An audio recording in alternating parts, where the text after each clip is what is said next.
While we sleep, the guardians of the night take to the streets, having said goodbye to those they love.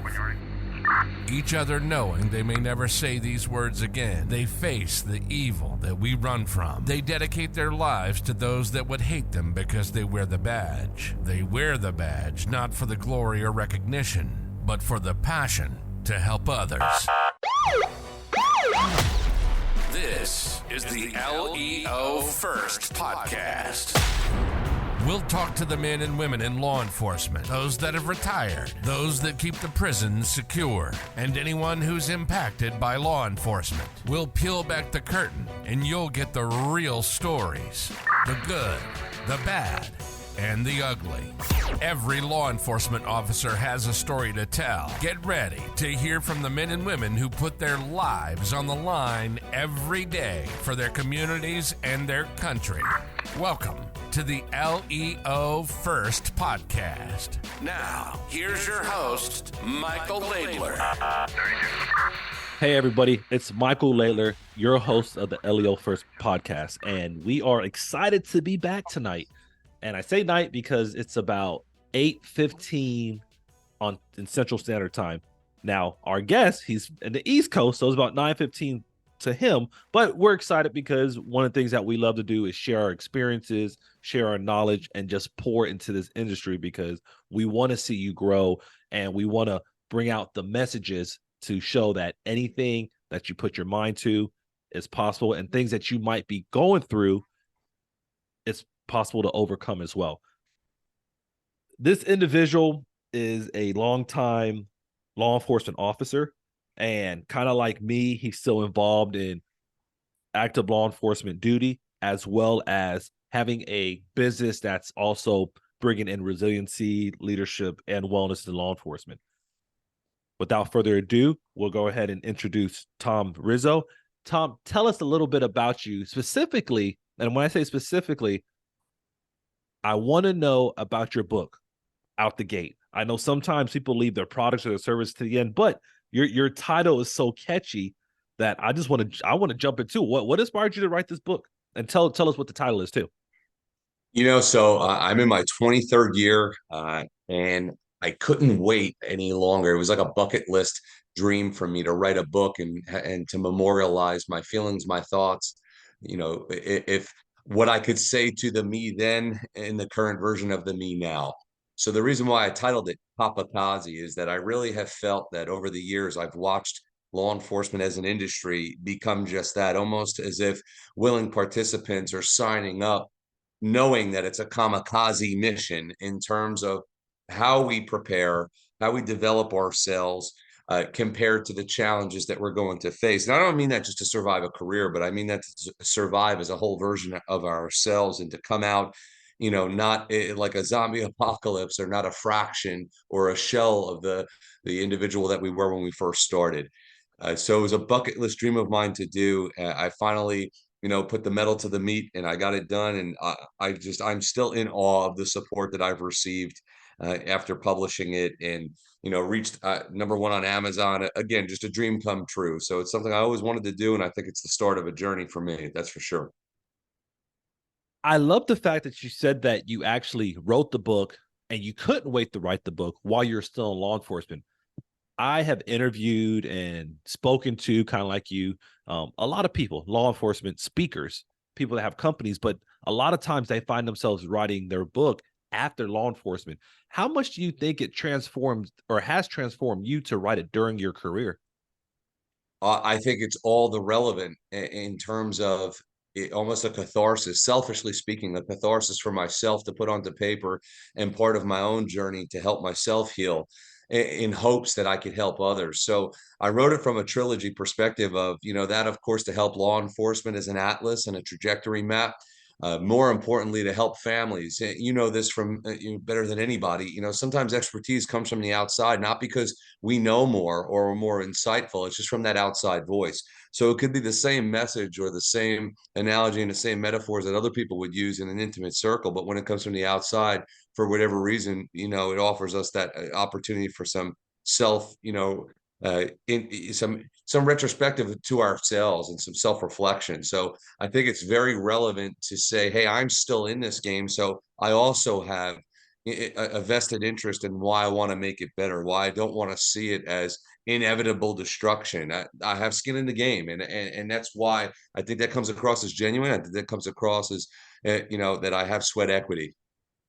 Yeah, I think it's important, and that sweat equity and skin in the game. I think it's much more voiceful, especially when you're still in the field, to be able to do that. And I think it's almost like a relief, almost, because for me, when I wrote my book last year, I was kind of in the same boat. I was like, man, I did something.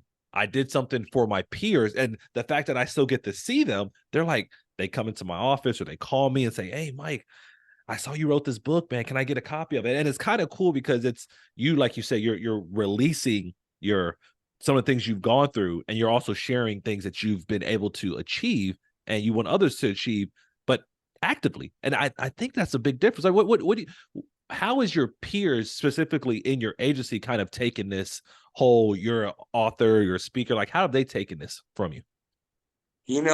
With mixed emotions, and it's sort of like it gives me more, I guess, fuel as to why I do what I do. I find it so troublesome and so challenging that I wish we were more supportive of each other in our circles and in our own environments. But I find it all too often that toxicity and invective and vitriol, tend to persist.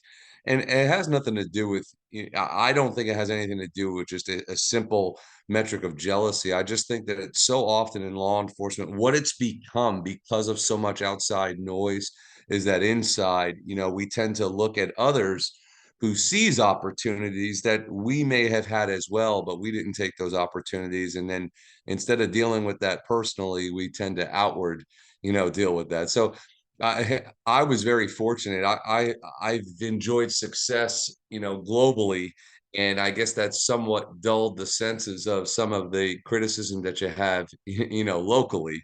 So, and the criticism isn't of me personally, but I think it's just, people look and say maybe they have a story to tell and they haven't. So I don't take it personally. I say that maybe they're challenged and they're being challenged by their own adversity, their own internal regrets, and so that's the way I look at it. But I wish it would be more, prevalent locally and intimately because I just want to help people. But I think you hit it. I think you hit the nail on its head. I don't know if it's necessarily jealousy. I think sometimes it's envy because you've taken, like you said, you've been able to share your dream and share your experiences and grow quickly.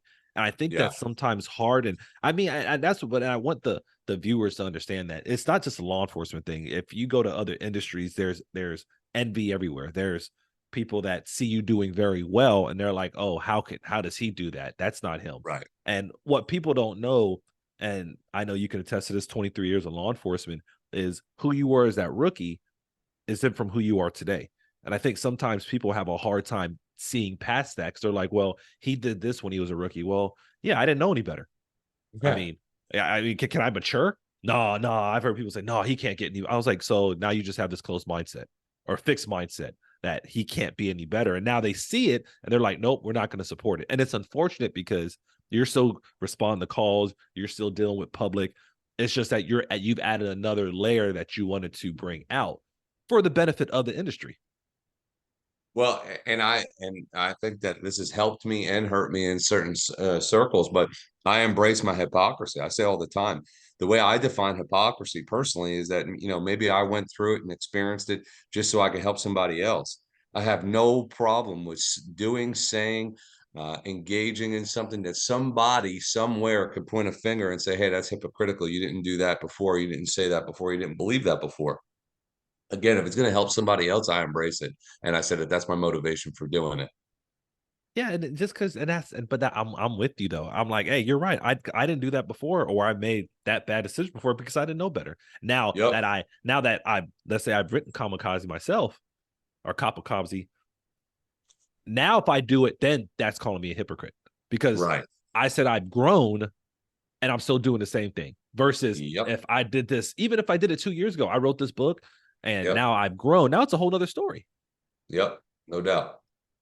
So I'm proud. I'm happy, and I think the circles that you're in now, and we were kind of talking about that in the green room. And if they listen to this episode, we talked about Assistant Chief Ruben Ramirez, who I just recorded on the podcast. We talked about Paul Butler, and those circles are different, but they're good different. And any leadership coach, anybody that trains leadership talks about it. They always talk about your inner circle, or the people that the 5 closest people to you define who you are. And I think for you, Tom, the fact that you've entered this world of speaking, being an author, just doing having transformation in other law enforcement is going to put you in a different circle, but the circle that you need to be in.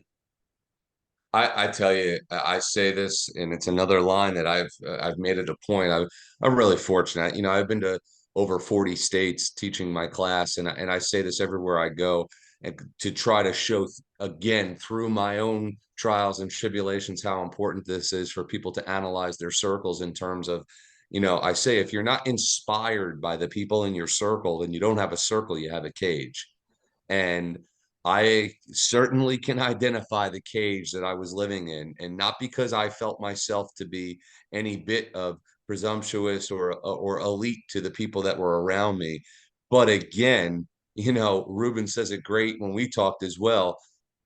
If you're not sitting there saying, "Hey, you got this. Hey, come on, you could do this," and pushing to be better and having people that are successful in their own right, there's no motivation, there's no inspiration for you to go ahead and exceed your perceived potential. So that's what I found for sure. Yeah, it's important to know that, because you got to go through these different steps and different life experiences. And of course, we don't want somebody to hit their head in the wall like we have, but it's Sure. good that you share it now. I mean, especially when you could feel it. You're like, oh, okay, no, let me not just say this is what I would have done. This is what Right. I currently am doing to Right. get better. Right. Right. Exactly. Yep. So with this, and you published your book back in 2021, how has this changed you and your family's relationship? Well, you know, again, this is all part of the journey because of a lot of, again, what I put on that paper. And that was my way of almost my start of my vulnerability of exposing a lot of what I've experienced, what I've gone through, some of the regrets that I have. A lot of what I've dealt with locally, a lot of what I've dealt with in the industry that I openly admit I allowed to penetrate and permeate some of my judgment, some of my work life imbalance, and Mm. you know, it's led to now challenges where you know I'm estranged, you know, from the woman that I married, you know, almost 19 years marriage, and you know now we're estranged. I have 4 children, so I'm working on being the best version of myself for them. And again, I share in this because I try to say, hey, look at these warning signs that I ignored. Look at these Mm. things where we call this a selfless service, where I could show you how easily that you could allow your passion to make it a selfish service. And I say, look at me. And again, some people I think will mistake that with people like us in terms of, oh wow, he or she or you know, they're pretty full of themselves. They're saying, look at me, and I'm saying it in the opposite way. It's easy to look at accolades and acronyms at the end of somebody's name and try to get impressed, but I think what's more attractive and what's more, you know, I guess effective and impactful is when somebody can open the doors to each chapter of a book, and that's what I tried to do. It's funny when you talk about how some people look at it as kind of like, look at me. And it takes me to something that just happened to me a few weeks ago. I'm really involved in Toastmasters. I actually took some time off, but it was pretty much the foundation of my speaking abilities. Some of the things that I've learned, some of the things I've been able to do as far as becoming a better speaker was through them. And we were Right. at a meeting a couple of weeks ago, and I decided to be a president of another club. Someone said, "Hey, come out of retirement," so to speak, Yeah. to come do Yeah. it. And during one of my closing presentations, that's kind of what I brought up, was how I went from never being a speaker to having a international speaking business from it. And I mentioned some of the money you could make being that. And I received a text from this individual a little bit later, pretty much saying that I don't believe in this group that you can get that. Yeah. And I'm actually, I not you're in law enforcement, but you still work in law enforcement. How are you doing that? And stuff like that is what drives me, because I'm like, this is why we give our own self-limiting beliefs, and then the public gives us self-limiting beliefs, because what you and I do, Tom, it's hard for people to fathom because they see a uniform, no matter what Yep. color it is. I mean, if it has Yep. a badge on it, that's all they see. I don't even care if it has a gun. They just see something with a badge and it says it represents some government entity, and you're already put on the back burner when it comes to your skill set. So you have to have your own level of, how can I say, you have to have a high level of confidence because you get it from the outside and you get it from the inside. So if you don't show people what they can do, and sometimes it takes a little bit of pushing hard at them, they're never going to know what they can do. Because in my career, I don't know how it's been in your 23 years, but in the agencies I've worked for, no one's really said, hey, you should look at being an entrepreneur. I never really had that, which is fine. No, Yeah. But no. for me, that's fine because government entities have a different role. That's they have laws and policies that they're trying to enforce. So the entrepreneur isn't there. So the fact that for you, Tom, especially that you've been able to successfully navigate both, I think it's an important testament of what the potential we have as law enforcement officers. But I guess this is where I challenge tradition, right? But why not? Imagine for a moment, and I say this openly, honestly, candidly. I don't think we have a recruitment crisis in this country. I think we have a retention crisis. Yes. Who's your best recruiters, right? They're your existing people. So why not take people? And it's a rhetorical question because I'm going to present the answer, at least from my perspective. Please Why go ahead. wouldn't you? Why wouldn't you take people that you see that have a certain spark, a certain innovation, a certain knowledge, skill, ability, a faculty, whatever, and why wouldn't you polish that? Or at least, at the very least, if you don't have the wherewithal to do it, why wouldn't you provide the pathway for them to do it for themselves? And again, why? Insecurity, personal insecurity, man. It's venomous, and especially if I have a patch of a pin, a rank, or a ribbon above you. You know what, Mike? I don't want to see you do that because I've literally had people, former colleagues, okay, that outranked me. I'll give you that innuendo, that literally would say to me at a conference where I was a keynote, well, I could do this too. I was like, okay, great. But and you know what the beauty of Wow. it is? But here's the beauty of it. Great. I'm not creating a roadblock for you. I would love for you to do it. And not only would I love for you to do it, I would attend it. So how's that? It does. There's so many crumbs on the table we could all eat, but again, that's why we don't do that. And again, why? Because it represents something. So now if I go ahead and I help one of, and heaven forbid I'll mention the S word, a subordinate officer, go ahead and in his own right and his own time, without a conflict of what he or she is doing at work, and sit there and now enjoy another perspective of life. I've done two things. I've totally enabled their longevity and their chances of successful longevity. And I've also sat there and watched them become fulfilled, and a fulfilled person becomes a fulfilled employee in both perspectives. I don't understand. I think it boils down to insecurity. Honestly, that's insecurity and lack of training, and specifically in the area of succession planning. I Sure.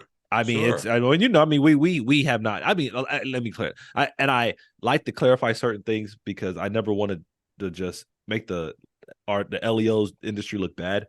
But Right. we're not the only ones bad at succession planning. Trust me. There's No. whole industries that will hire you just to come help them build their succession plan. You're like, how are you guys a $3 billion company and you don't have anything And set up? not have it. Because Yeah. people just don't know. It just looks worse with us because we don't have those extra funds to say, Yep. okay, I'm going to bring in this a speaker like Tom Rizzo. We're going to have him build a succession plan, and we're going to pay him $150,000 just to do that. A lot of Yep. agencies just don't have that. So what they Yep. end up doing is trying to take bits and pieces and trying to patch things together. And then when they finally see you in person, they're like, "Oh, I could have done this." I'm like, "Okay, you can do it next year." Like, Right. I'm not gonna speak next year. So why don't you why don't you just do, hey, I'm cool with that. Hey, I Yeah. can live with that. You go do your thing. And you know what? If you really want, I'll give you the name of the training coordinator and maybe you could get on stage, but I'm not blocking you. I just want to open the door so we can keep doing it. 100%. Yeah, I So agree with that wholeheartedly. yeah, and it's I agree. I think the retention is the hardest part. I think we recruit pretty well, but there's so many factors in recruiting. Because every agency offers incentives. I remember, and I'm sure Tom, you remember, maybe prior to George Floyd, you may see an incentive every once in a while, maybe. Yeah. And that was those hard to fill like two-man departments or Sure. like Chicago police or like it was the outliers. It was really, really, really big agencies that maybe had a bad reputation or Right. that small little hole in the wall that has a town of people. Those were the people Yep. that were typically doing like in kind of recruitment incentives. But now, I mean, if I feel like every 5 minutes I see someone say, "Oh, hiring now, $10,000 bonus." I'm like, at this point, It's like a you're not, dime a dozen. yeah, like you're like, well, what city do I want to live in? I'm gonna get a bonus anyways. Do I want to live in Miami? Do I want to live in New Jersey? Do I want to live in Texas? Where do I want to live? Let me just pick somewhere on the map. And it's still not working. No, not at all. And it won't work. I mean, in Nope. a sense of, I tell people, and this is, once again, this is come up from a leadership training, which I had to learn. And I have no problem to say I paid for a lot of my stuff on the outside. And I continue to do, I continue to invest in myself. But one of the studies that even HR goes by, and I don't know if it was from a SHRM website or a Gallup or whoever, but they said that it costs 3 times the amount to hire new people versus just develop the people inside. So, for 100%. example, if it costs you, let's say $15,000 to hire a new employee, well, in theory, you take a third of that, 5,000, and that other employee go build him or her up because Yeah. you're gonna keep them longer by developing them. But that takes two energies, personal and professional, and we're lacking in both. Yeah, and that's the cool part about what we do is that you're able to bring it to the forefront and say, okay, this is what we're building. All right, so I'm going to shift. This question popped up, and like I told you, Tom, before we started, and anybody that listens to the show, they know we're very conversational and we don't script none of this. And as things come up, as we talk, as I'm listening, I come up with these different questions, and I'm going to hit you with a tough question. And only Okay. reason why is because I think it's very relevant. Now, the show won't air right away, but this issue just happened, and you probably already have a general idea what it is. But Okay. I think it's important for us to highlight what's going on in law enforcement because I believe this is going to be a big shift, but I want to hear how you think it's going to impact us. So recently, the director for Miami PD, Freddie Ramirez, had an incident where he attempted to commit suicide. At least that's what the paper said. I'm not over there, but all the facts that I've seen or all the information I've seen has said that he tried to do that a couple of days ago, Yes. which is Yes. extremely unfortunate for anybody. Now, Yep. what makes him different is not him as a person, because I don't know him. The agency doesn't really make a difference. It's because every agency has things going on, but it's the title. It's not very often that we see high-ranking officials go through a publicized mental health issue. So, Sure. given how all of this, I had people text me that's not even in law enforcement. And this, like, and I mean, for me, this doesn't have like law enforcement, like the family, you expect to say, hey, did you hear about this? Or, you expect the family to come in like your brothers and sisters in blue, green, or gray, whatever color they wear. You expect them to say, hey, did you see this? But I had outside people say, hey, man, how's everything going in law enforcement? You have this director, this chief of police, like, what's going on? It's like, for them, it's new. So for the publicity that we have right now, which is, I would say, good, how do you think what happened with Director Ramirez is going to impact law enforcement and future mental wellness programs? I think unfortunately it's sobering, and I think that's the first. Like That's a any good word. AA program, what's the first step? Admission, right? So you have to admit that there's a problem. I've said it for not because I'm some type of Nostradamus, but I've said it for years. Where as you ascend in rank again, and not to pitch the title of my own course, why I call it Ivory Tower, but I say Pitch that, it. Go ahead. well, it's just there's that separation, and who checks on them, right? We understand, at least anybody who is worth a damn in leadership in terms of a hierarchy of an organization did so willingly and should be doing it for the right reasons. Yes. However, with that responsibility, and I mean that awesome responsibility that you have now placed upon your shoulders, again, I ask that rhetorical question, well, who checks on us? And again, and because we're supposed to be the ones, the go-tos. Well, what happens when we need somebody to go to, right? And I say this, again, how in the hell are we supposed to connect? And the key is connection in our industry, or at least it should be, because why? Our clientele and what our product is people. We're in the business of people. But True. how in the hell are we supposed to, police people and be the people police when we ourselves are supposed to not be people as we ascend in rank, right? We're supposed to be stoic. We're supposed to be impartial. We're supposed to be, stewards of this ship and constantly and I guess patrons of policy and again, it's all what you're going impersonal. Whereas I'm saying, how would that? I know right away, what would that be? The outward appearance be if the leader of the organization would say, "Hey, I'm struggling with a resiliency issue right now." Oh my God, he or she's no way fit to run that organization, Yep. right? Gosh, I just had on the tip of my tongue. The I don't want to say hypocrisy. That's not a good word to use. What am I thinking? Or what am I trying to say? I'll get to it, but what I'm saying, yes, it's the double standard. Yes, there you go. The double standard. Yes. Go Yeah, ahead. Keep going. Yeah. but yet we're supposed to again, and what's the ultimate impact? I think on the Richter scale, I mean, it broke it broke the scale because now, my goodness, and of course, when do we ever really change, and when do we ever really have that true impact? It's in times of adversity. So unfortunately, for that terrible tragedy, that's how we get baptized. We get baptized by fire, and I think that should be very sobering to say this thing is real, right? In the advent of advanced education, accreditation nationwide, and all these policies, what do? They further separate you from the core of the human being. And I argue this. Brene Brown wrote it in her book. I fact checked it, and she was spot on. In the Air Force Leadership Manual, in the version of 1948, there's 147 references to humanness, to connection, and everything in between. In the current day modern manual, there are zero, and we are no different. It's because we don't need it anymore, Mike. We have technology. We have all these metrics. Everything is what? It's the furthest thing. We have AI. We have all these, again, going away from the core principle of what we do, and it's people. Underneath the badge, before the shift is a person, during the shift it is a person, when you take off the badge, it's a person. The further we try to distance ourselves from that, the further we try to deny it, and the further examples we have to then see as the head of an organization could be facing this, just like an entry level of an organization, we will never win the game. So what you are saying, Tom, I'm just curious. Are you saying that just because you have stars and stripes on your collar, that does not mean that your mind doesn't work like everybody else's? Imagine that theory, right? I know advanced physics. I just thought the stars just made you like superhuman. I thought that took away all the weaknesses. Might as well, because I mean, how many people have you seen? Have you encountered? I know I have. Where, my goodness, are they impressed with themselves? And I say that's great, but you don't have to be this way. Yeah, you know what I find so attractive is when a leader of an organization could look somebody right in the eye that they work with, and I don't say for, and go like this: I don't like you.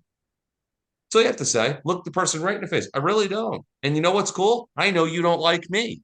You ever want to have an uncomfortable conversation? Do that. I love that because I'm like, cool, let's just get down to it. You're going to get my love and my loyalty. It's just, but let's just be fair about this. I never want to go see a ball game with you. Let's just be, imagine that vulnerability moment, just allowing people to act like people. Hey guys, guess what? I get pissed off too sometimes, right? Oh, wait, no, let me deny. I love, it. Again, if you were to open the door to that, and this is what, unfortunately, in this tragedy, it's what it did. It slammed the door open.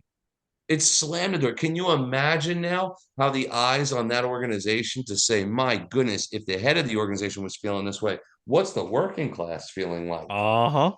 And a Right? big department too. Hell yeah. I think, like I said, this to me will be, and I know what I'm saying, what I'm about to say right now could sound callous or could sound opportunistic, but I mean it in all the best way, and in nothing but respect for the family and the officer. I'm saying, man, oh man, if we swing and miss at this opportunity, we're going to again be hand fed an opportunity to make this thing real. And I say this all the time, stop with this crap of every time you talk about the resiliency programs throughout this country, stop with this crap that it's based upon only the terrible and abhorrent crime scenes that we see. Stop. I'm not degrading or neglecting the importance or the significance of those things. But I'm telling you, and I will stand and I will defend this vehemently, that over 90% of the stress inoculation that we experience are within the hallways. You know it, I know it. Let's stop denying it. Yeah, you're right. And I don't know if you ever got a chance to read the book or speak with a guy named Michael Sugru, and in his book Relentless I'm Courage. familiar. I'm Yeah, okay. familiar. Yes. Okay. I'll say, Mike, if you're listening, I'm sorry if I said I'm the title's pretty much Relentless Courage. That's something that he talks about, and he calls it administrative betrayal. That same concept. Yep. Yep. And again, but this is my point. When I see these heads of these organizations, they constantly do what? They always talk about, with the resiliency things. If you ever notice, you'll see a common theme and a common denominator. It's always external that they're talking about the threats to their officers' resilience. Because why? If we were to admit the internal threats, that would be again exposing some type of chink in the chain. And last we want is for us to seem weak at any part. But we ask for vulnerability. And that's one of the things I have a presentation that I do that talks about retention, and it's called Foolproof: Simple Strategies to Retain Your People. And that's one of the things I talk about when it comes to psychological safety in an organization. Yep. When you walk the talk as that leader, to get vulnerability, you have to show vulnerability. You have 100%. To be that one amid to, hey, you know what? I got divorced, or you know what? I had a bad day, so I had 6 beers when I shouldn't have had any.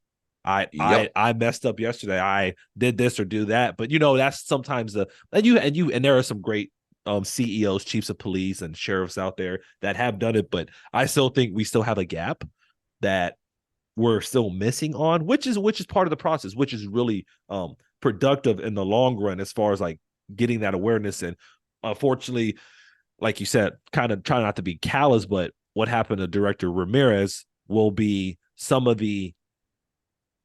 I think we'll see a lot more growth at a more rapid pace, because now there's more of a face to these situations. And there's been faces all over, but with technology, sometimes social media is good, sometimes it's bad. But nowadays, for people and things to be recognized, that's what's going to benefit us on that thing. And I mean, you talked about something with Ramirez too. When it comes to changing laws, I know in law enforcement, or in the federal corrections, we have a whole act that was created because an officer it's been about 10 years. Think about it now, it's been 10 years. Officer out of Canaan, while he was making rounds, he was by himself and he was locking the inmates in. And as he was locking the doors, he got stabbed to death.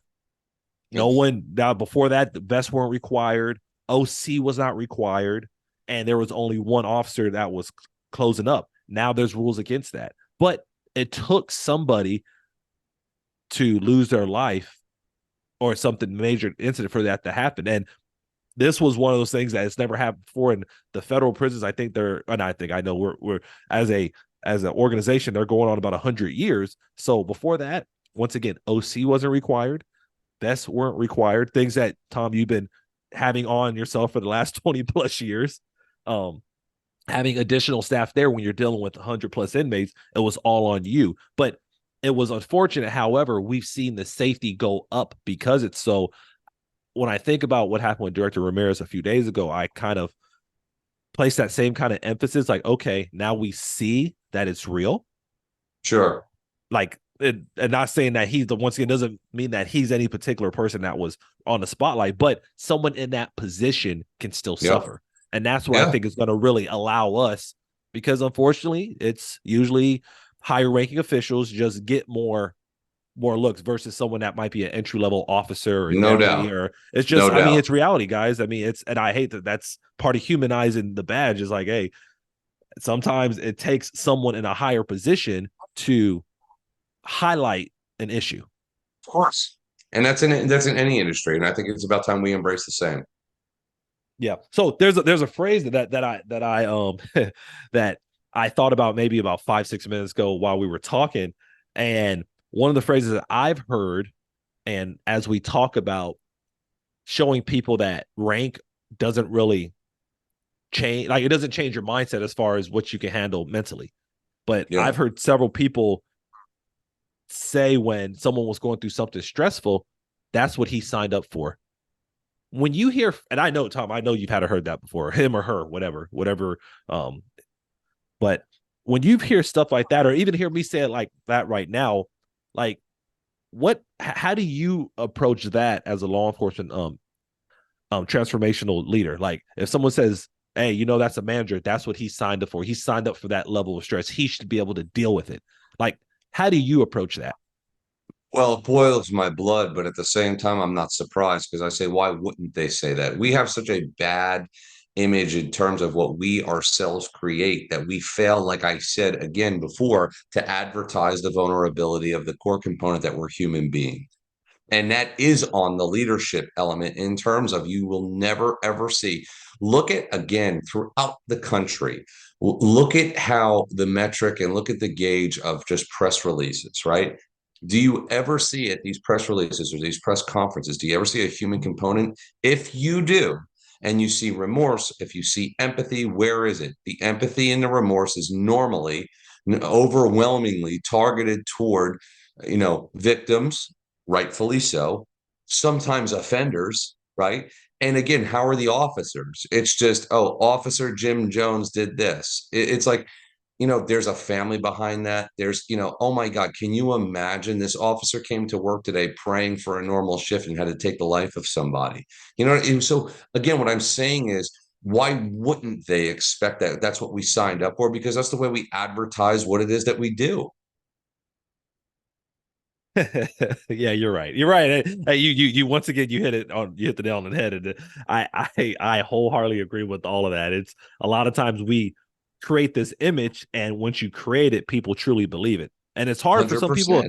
They just don't know how to look past it. They're like, Mike, no, that's what he signed up. It's like, no, does and when they usually say it in front of me, obviously I've been in leadership roles now for about 7 years, and what I immediately say is, so their brain works different because they got hired as a manager. And a lot of times that the people that have a little bit of sense will say, oh, I see where you're going with this. Yeah, wait a minute. Sure, Yeah. sure. And But the and other again, people, yeah. and that's what I say. But like, think about that for a minute. So, yeah. So in other industries, though, it's again forgivable. It's again acceptable. It's again, not tolerable. Law enforcement, for whatever reason, and again because we've created this, we are just expected to sit there and get it done, do more with less. Inadequate resources, inadequate training and development, and then just still get an A+ on the test. It's just never going to work that way.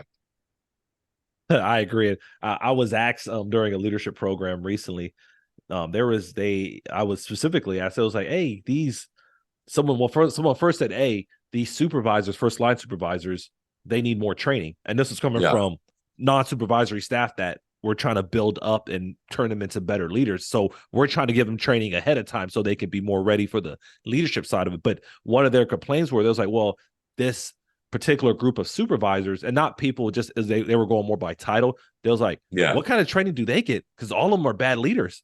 And the crazy part about it, to be transparent on the training, I was like, to be honest, if they were a supervisor, they might get 2 weeks of leadership training the first year or two, but after that, that's all the training they get. So how do we, like you said, let's say as you've gone through the ranks outside of what you've done personally, how many times have you been trained on like internally on leadership, like actual leadership, not like doing administrative paperwork, but actually communication, emotional intelligence, resilience? Doesn't Like, I mean, how never, often is that?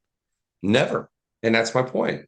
The training that we do in my local area, when you get your first level supervision, nothing beforehand, because hell, that would be, being having the foresight to predict these things. But of course not. Post promotion, and then the training that you're going to attend has to do with nothing but requirements, directives, Policy. policies, procedures. And again, this is what makes me laugh. Do you have to have a practical knowledge and application of these things? Of course. I'm not negating that. But you tell me these things now, because of technology, are researchable at your fingertips. So if I could recite the policy book to you, I know that's going to impress you, right? Great, excellent. What, who's the one that's driving that? It's people. My God, it's people. And again, in every perspective of the environment and the people that we deal with in our organizations and the people they're going to go out then and then police in the streets. I believe strongly in the reciprocity effect. What you do within the four walls translates into the four corners of your district. That's true. All right. So we're going to talk about Ivory Tower a little bit because I'm going to be Okay. transparent. I love the title, but I don't know much about it. But rather than tell me what the training's about, out of everything you could have talked about, Tom, and the cool thing about being a speaker is that you choose your topic. You decide what you're going to share with others. What drove you to create that particular presentation? And I know there's an incident or multiple incidents that led to that, but what made you, Tom Rizzo, choose Ivory Tower as what you want to share consistently at these conferences and agencies? The whole story of why I even got promoted. I never wanted to promote, had no interest in it, zero interest. I want to do interdiction and I want to do proactive policing. That's what I wanted to do. I literally saw the leadership element that was in front of me. And I said, there's just no way I'm going to be able to do this. You know, these guys and girls have become so separated as to what in the hell it is we're doing on the operational line here that there's just no way this system's going to work. So I believe from an early age, I could either be part of the problem and perpetuate the problem and be that squeaky wheel, or I could do something about being part of the solution. So my whole thing was about connection. If I had the right leadership element, I'd follow it into the gates of hell. But and again, and I know there were I'm nothing special. There were so many men and women just like me, and I saw the overwhelming theme of everybody I spoke to was what? No connection, micromanaging, too much of it, don't care about you, make you feel valueless. I was like, man, these answers have nothing to do with budgets, have nothing to do with fancy equipment. It has nothing to do with it. This isn't advanced physics. If you stop getting so psychologically separated from the people that you are supposed to be leading, we would not have these problems. So the way I do it is as leadership as a perspective, not as a rank. And it's because I run into people that do not have the special designation or the statutory designation of a leader within their organization. But my God, they're indigenous leaders all the same. And the impact that they could have is, astounding. So would you say that it's a good idea for, let's say, a CEO, they go into a particular organization, and when I say CEO, let's say a chief of police, let's just give it a title. A chief of police, let's say it's their first time working for NYPD. Outside of the title leaderships, how would you recommend that they approach the non-title leaders in the organization? And what kind of impact do you think that would have on their own role? I think it's almost immediately by identifying what those other people have to bring to the table. Everybody's a leader in their own right. Everybody has a certain attribute that you yourself, with your CEO title, does not have. So again, going back to what I spoke about earlier, put your ego aside, govern your insecurity and your own personal fear, okay, and go ahead and sit there and highlight these things that these other people are doing. I think that makes you even more of a leader, even more respected in that position that you have that affords you the statutory authority. You literally go in and you start to sit there and pick out, he's an expert in that, she's an expert in this. So what? If it doesn't erode any bit of what you're bringing to the table, it reinforces it. Yeah, because now you got the buy-in of the people. Hell yeah. I think that's one of the things that I've learned. And for me, I've mentioned before, I've been in 3 different agencies, and this is my 18th year in law enforcement. I'm going on 19th. And every time I've gone somewhere new, especially in leadership roles, what I quickly realize is connect with the people that know the people. Don't just connect with people that have titles like your own or even the titles above you. You connect with people that are going to help you buy in. And it's almost like leadership. I don't even want to say leadership 101 because I don't remember really being taught that personally. I think I picked it up through other leadership trainings, but connecting with the non-title leaders, and that's not a proper term, but for the sake of this show, that's what we're going to call them, non-title leaders, I think is valuable to your own leadership style. I think, and again, I think it's critical, it's crucial. But again, it's picking up on the people that have that magnetism, people that have that electricity running through their veins. But all too often they get ignored and neglected because they don't have any type of title or acronym preceding or following their names. That's why. You know it, I know it. Yeah, I know. And sometimes the untrained leader faces that issue because they're looking for titles to justify why they talk to you. So, for Exactly. example, like Tom in your organization being a captain, for example, a chief might say, "Well, the captain is the is four ranks below me. He can't know, so I'm not going to go ask him. Although he might have been here for 23 years and he knows everybody's family and the in and out. Let me just ask my deputy chief who just got here 3 years ago. Let's see if we can figure out how to connect with everybody." But again, I think it's so easy. It is. I'm very critical. When Ella French was killed in Chicago, here it is, the superintendent has to sit there and address, the ceremony, and that's not what I'm critical of. But again, imagine for a moment the humility that would be exposed and the vulnerability that would be advertised, right? Put there on center stage to turn around in front of all those people watching, all those people in attendance and say, you know what, I'm going to yield the floor now to, her sergeant who knew her much better than I did, that could really do her legacy justice. Instead, this fraudulent, proposal of what industry would recommend is textbook, and then have the Freudian slip of call her Ella Fitzgerald instead. It's all of it's gone now. The whole efficacy of the whole program is gone. Yeah, and it wasn't even obviously that wasn't even that person's that was not their goal at all. No, they're not. And this is where some people throw stones at me. I don't call it Ivory Tower because I'm being critical and hate my own skin as an administrator. I'm not saying I'm not trying to incite revolts within police organizations. I'm asking to be insightful and to realize you can't fix a problem until you realize that how much you're contributing to your own problem.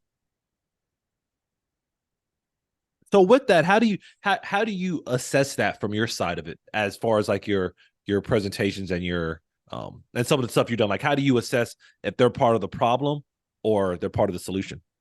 Well, I don't have to do much because I just have to look to my left and to my right, and you see, I do a lot of research. So what I love, I guess, what I'm proud to say is my platform is I go to all the hot spots for certain, where the media does what they do, and then I love to walk the streets and get a climate feel for the people of the organization and the people that they are policing through their organization, and Mm. feel as to what's really happening in these spots.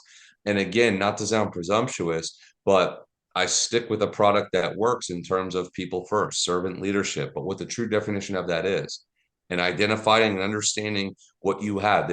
I say this openly and honestly. I say I could sit with anybody for 10 minutes and pick out a few facts person has already on their tool belt that they're not putting to use that could help improve how they themselves enjoy their day to day. And man, oh man, how that becomes contagious to the people around them, both in work and more importantly, their relationships outside of work. And it doesn't take much, like you said, just sometimes just going around and testing the climate. Just That's hey, it. does I mean having this I know some people don't like small talk and they think it's not worth it, but when you're connecting and you're trying to bridge that gap, it's all about it. And especially if you say, how's everything going? You got to be ready. Now, don't get me wrong. I'm not saying, I don't think, Tom, I don't think either of us are saying that it's time consuming. That is not time consuming because it is. But if you want to have a big impact, you got to be able to spend that time on it. Well, again, of course it's time consuming, but then I don't want to hear it. And I'm not saying this to be nasty. I don't want to Okay. hear it when, you'll sit around a campfire or you'll sit around, a watering hole and sit there and say how we have a problem. Guys and girls love to commiserate. And I always ask, okay, well, what are you doing about it? So okay, fine. So I'll walk in your organization. I'll say, okay, how's it going here? I'll say it to the line level. How is it here? Oh, well, it sucks. Okay, well, why does it suck? So then I'll say it into the leadership element and say, okay, well, you're either not advertising your successes, you're not supporting your people, you're not doing this, you're not doing that.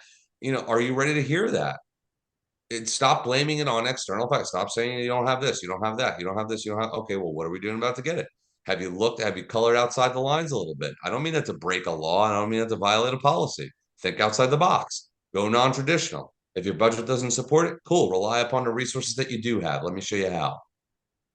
And there's a lot of resources out there, so it's That's a just a matter of fact. finding them. You just gotta ask a few questions. You'd be surprised how many people want to see us grow our uniform, like grow That inside is of it. a fact. That is a certain fact. Absolutely. I don't realize how many speakers there were until I started doing my own speaking, and I was like, "There's actually a good amount. There's still not enough. I mean, don't get me wrong. It's not the market's not saturated, but there's No, a lot more people that can be used that aren't being used." no doubt. But I think that again, the cornerstone of who's effective and who's not in that wheelhouse are the ones that are able to be vulnerable, right? Be genuine. I think, look, man, you know as well as I do, you've been around. There is nobody that's going to call it for what it is like the law enforcement and public safety sector. So if you get up there, man, that's a tough crowd, right? So they're going to call it for what it is if they don't see you for what you're purporting to be. That's true. Yes, and that's why it's sometimes harder to grow as a person in the industry simply Right. because we're real hard on each other without actually knowing why we are being hard. Like it's like why Yep. are you like you're saying like you've had senior executives at other your presentations come with you like I can do that. What's your point? Like once again, like Yeah. the point of you should be saying was like, hey man, you did good. How can I get involved or what can I do to help with your journey because I Sure. want to see you grow too. That's what I'm saying. We're just hard, and it makes it tougher once again. And what that impacts is retention. You start saying, well, I mean, Tom, you could, and I tell people all the time, I am so serious. I was like, you choose to go to your job every day. Like, Tom, if you said I'm not going to work tomorrow, they can't make you. You just don't go in. You don't even have to, I mean, technically you don't have to turn your gear in. Yep. You just leave it where it's at and say, hey, y'all can come get it. Yep. So when we look at retention, everybody has a choice, but having conversations like that, like even after a presentation, people can easily be deterred on, hey, is it worth it to wear this uniform because I'm getting this unnecessary criticism from inside? Well, again, and that's my platform where I'm challenging folks to realize, look, I'm at the twilight of the end of my career, and I say, you guys better start doing a deep dive as to what you're doing because now what we, and I'm including myself, what we relied upon was nobody leaves this thing until you get a pension and complete and all this good stuff. Now, I mean, man, this new generation, you could be critical all you want, but they do have the audacity, and this is what I commend them for. I wish we were doing a better job of embracing it and a better job of understanding it and comprehending it. But man, oh man, are they taking it seriously enough to say, you know what, I'm good? Where it was unheard of in my day. I hate to sound like an artifact, but I'm with you. it was unheard of. Now, yeah, so what? You're leaving all that on the table? Yeah, I am. I'm good. I have heard that. I'm like, you make like 150. I don't care. I Yeah, don't I'm have time good. for that. I don't have time to deal with this. I'm gonna go work a job that Yeah. makes 40 grand a year. Like what? They're And like, I've yeah, heard it from the cynical bastards. I've heard it. Oh, screw it. If they want to leave, let them leave. I'm like, right. no. And yeah, and I'm like, that is the wrong attitude, my man, because you're gonna sit there and be looking around yourself sooner than later, saying, "Oh man, have we diminished?" Hey, and then you're saying like we can't hire nobody. Yes, because you keep telling them to leave. That's why. Right. And I said, but again, here we go again, right? The private sector, they would call that a crisis. With us, Yeah. we just think it's like a hamster wheel that somebody else will jump on. I'm like, yeah, no, that's not working anymore. Yeah, I was reading an article and I can't remember. I think it was out of Cleveland, and this was about 3 months ago. I saw it on LinkedIn, and what it mentioned, and I don't think it was by Cleveland Police. The article was by one of the news, or maybe even law enforcement association, one of those, and they were saying how I don't want to quote the wrong statistics, but needless to say, 5 years ago they had classes like they were fighting people to fill like they didn't have to fight to fill seats. Like they had people sign up so much that they say, all right, you 50 are good. The next 50 you have to wait. But recently they're barely filling the class with 20. That's everywhere. Yeah. That's everywhere. And So and again, that's what I mean. I don't have to. That's what I find, again, enjoyable in one sense. I don't have to convince anybody. I'm like, you don't see this as a problem. And some people, and they do and don't. They know it's because, I mean, especially people that have to be like people that work in corrections. For example, it's you have to, like, inmates can't watch themselves. So Right. when you're short on staff, somebody gets forced to stay over. And Yep. that's, yeah. And nowadays it's so bad in a lot of organizations that even the people that used to say let them go, especially the ones that are working, they're like, nah, we don't need to let them go no more. We Yep. need everybody we can get. Yep. But 3 or 4 Yeah. years ago, that same person was like, let them go. If they can't handle it, they Yes. can't cut it. But now it's like, no, even that person that we thought couldn't cut it, let them at least try, train them. I And it's like, know. Out of desperation. Sure. Sure. so when it comes to the Ivory Tower and we talk about training and stuff like that, if you had an ideal world, if you can, based on what you've seen so far, 23 years and being a successful speaker and having your own your own company that does it, how many hours a year do you think a leader should receive in training on leadership development in itself? I literally, so not because this would help, propel me and what I do or you and how I support others in the game.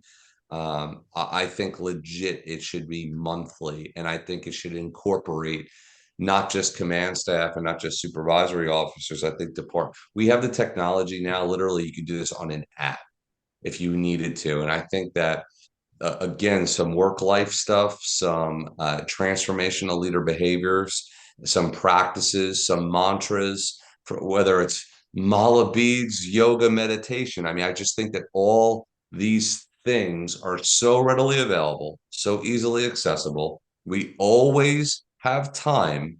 We always have time to implement and to sit there and disseminate policies, to do these mandatory trainings. We always find the time for that. I think that it should be at a minimum, like anything else. The only way that you develop discipline is to develop a habit. The only way to develop a habit is to actually implement it. And I think that it should be at a minimum on a monthly basis, minimum. Tom, you caught me off guard because I was thinking 8 hours a year. But you know what? Monthly sounds good too. I like that. And even it doesn't have to be 8 hours a month. It could be 2 hours, an hour, like you said, with all the technology, just something that continuously, like, even if it takes you 30 minutes, but then you have a small assessment or something like that, just to keep it, like you said, just to keep the brain creating a We habit, we like were you could talking, say. yeah, we were talking about it before, talking about the YouTube channel stuff, right? To Mm-hmm. show literally a 2-minute video on YouTube about an idea, about a philosophy, about a theory. I mean, come on. Like I said, and that stuff develops, that becomes culture, that becomes then, what flows through the veins of the organization. I think it's critical. It is. So I have a few more questions, but they're all shorter questions. Actually, Okay. this next question may actually I want to ask it because it's just an exciting question, but I know it can go down 30 different avenues, but I'm not going to take all the avenues, I promise. So if you went back, let's say 22 years, you're in your first year, rookie cop. When it comes to personal growth, specifically personal growth, what would you tell yourself? Oh man. I know, I Um, know. I thought about it. I was like, oh, Tom's gonna kill me for this one. He's like, oh my wow. gosh, there's so many things. But Wow. think about it. I mean, Um, because I think about that all the time. I think to overemphasize and over invest in relationships Mm, compared to achievements. I think relationships are the foundation as to what supports you, what inspires you, what drives you, or all the same that could tear you down. I think relationships over achievements. and I think that is so. I see. This is why I ask. This is why these questions pop up in my head. They're just random, but it's true because achievements come and go, but relationships are a lot more. I don't want to say forever, but they do last longer. Yeah. And even Yeah. your achievements in your career, I mean, you being a captain, once you retire, okay, you're a captain, cool. Somebody else is gonna be the So captain. what? Yeah. Yeah. So what? But the Yep. relationship you have with your 4 children, that's gonna be their past retirement when we're in nursing homes or wherever we're at, or even if we're just at the house being watched by them. That's where the relationships come in at. It's a fact. So that's why I said I don't want to go down too far, but you're right. Just I think overemphasizing relationships in comparison to achievements, I think that was a perfect way for, once again, if you're a younger officer or anything, honestly, even if you were listening to the show, you're not law enforcement, I think that's a piece of advice that goes so far. But if you are law enforcement, because you're going to get tied down on achievement, because Yep. most rookies, most trainees, whatever you want to call yourself, new staff, you come out blazing trying to get achievements. Oh, and achievements come in all colors, right? In all shapes and sizes. So what I mean by that, and I should have clarified that, I don't just mean by promotion or special assignment or designation. I'm talking that next contractual raise, that next bump in vacation time, I just wish, I wish that the Tom now could go to the Tom then and say, again, reinforce, overemphasize, overinvest on relationships compared to these things. Yeah, we've all hit it. I mean, you've talked about what happened in 19 years with your estranged wife, and I mean, I went through. I mean, I've been divorced for 4 years, 5 years, several years, whatever the year is, but went through after a 10-year marriage, and things I look back at now, I wish I would have done even more of. And obviously, Yep. some things are meant to happen regardless. But I think one thing that I take, and I want to throw this quick little tidbit. I had a guy retire about 3 years ago, and one of the things he said to me, because he was really into relationships, he said all these awards, like he probably moved through probably five times for the organization that he worked in. He said all these plaques, I'm throwing them away as soon as I retire. He said those aren't. He said I can care less about these achievements. More, Yep. I just want to spend time with my family. He gave me like 40 books. It was crazy.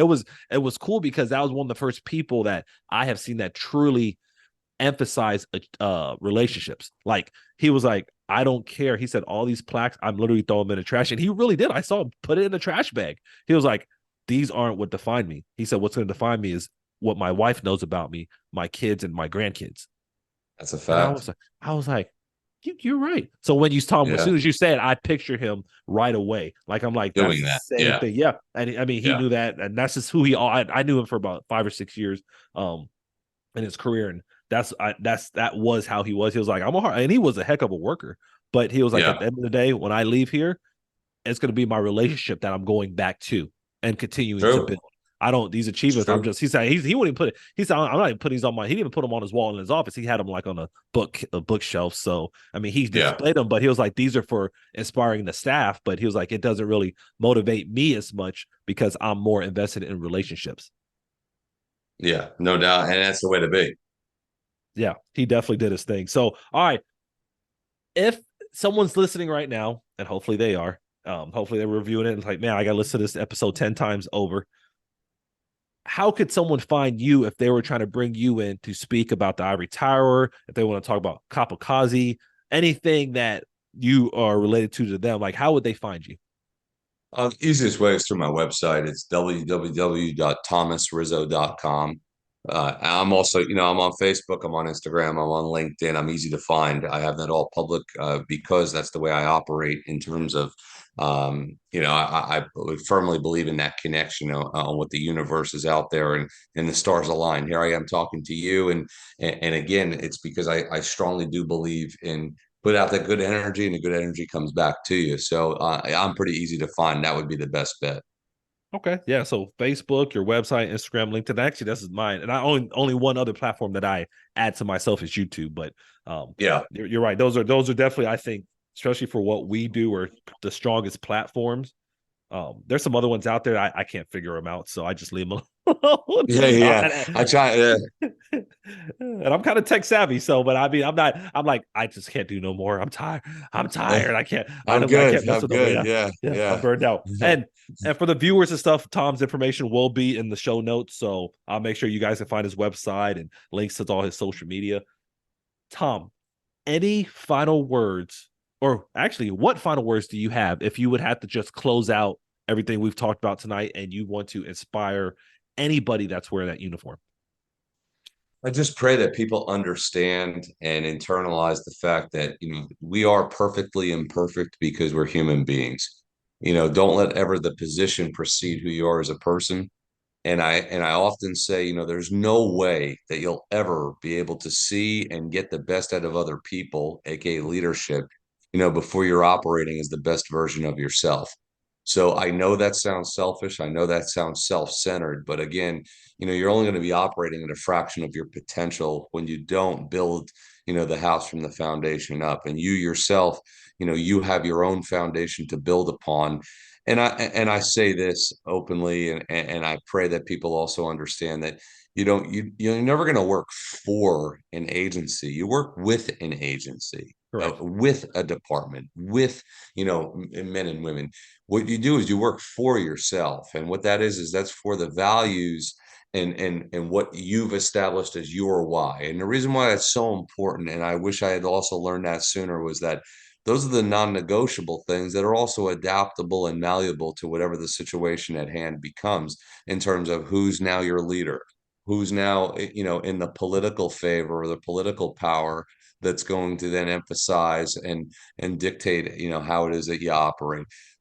Again, that's the key to longevity, is adaptability, right? So that's why I always say you work for yourself, and those are the things that you build over a series of events in time.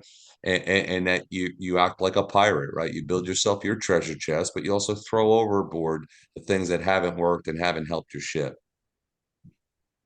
And it's just sometimes that simple self-reflection that goes a far way. I know and being selfish, part of my book that I wrote, I talk about being the best version of yourself, because I'm like, hey, for you to be the best for your family or the organization, you have to be strong yourself. So true. So true. You guys have heard it. You guys and gals, I don't want to exclude anybody. You guys heard it. We had a great episode. I hope you all were able to take as many notes as I was able to do. And as you guys think about your growth, think about building yourself up, one of the very last things we talked about is, what would you tell yourself when you first started? Whatever that might be, one of the things I would recommend, and I really love the fact that Tom brought it up, was overemphasize relationships. And I can see longevity in anything we do, guys. So just keep that in mind as you grow. Make sure you reach out to Tom. Make sure you find him on any of the social media platforms, his website, and make sure y'all give him some love as he builds his leadership and speaking business. And go grab his book. I know I'm going to grab one because I love reading. That's one of the things I've learned to do. But Tom, we do appreciate you taking the time, and we definitely look forward to, once this is released, just hearing all your guys' feedback. Y'all any questions, make sure y'all can reach out to me, reach out to Tom. And obviously you can tell by the passion in both of us, especially Tom, we want to see you grow at all levels. And once again, your title doesn't matter. We all have something going on. Thank you for listening. You guys have a great day. You've been listening to the LEO First Podcast. Michael has been in law enforcement since 2005. He's worked for 3 law enforcement agencies in 3 different states. He's a professional speaker who travels the country teaching about leadership development and self-awareness. And he's the author of a book called Greatness Beyond the Badge: The 3 Key Principles for Self-Awareness. It's Michael's passion to bring law enforcement members' stories to the front, so you get the real and raw take. We hope you've enjoyed the show. Make sure to like, rate, and review. And we'll be back soon.